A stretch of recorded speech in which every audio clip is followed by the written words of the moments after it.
Hey everybody, it's Clint Domi for 1037 The Game and 1037thegame.com. Week 7 of prep football in the Acadiana area. It's about to get underway.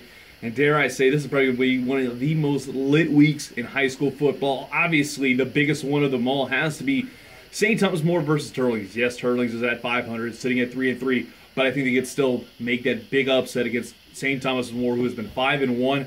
They wound up dominating last week to open up 4-4A district play, but I wouldn't be surprised if they bounce back and keep rolling against those Rebels, but don't count them out just yet. Another big matchup that I'm looking forward to has to be Church Point versus Iota. Battle of teams with one loss.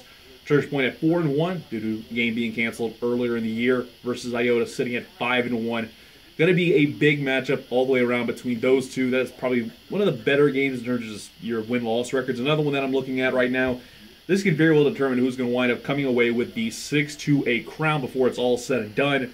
With Lake Arthur taking on Welsh.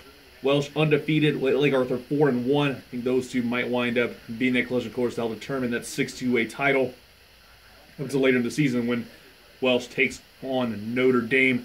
Either way, there's several games you need to keep an eye on. If you want to keep an eye on all of them, you can go to 1037thegame.com and check out the scoreboard. Be sure to refresh the page on the regular so you can get all the latest updates. For 1037 The Game, I'm Clint Domi.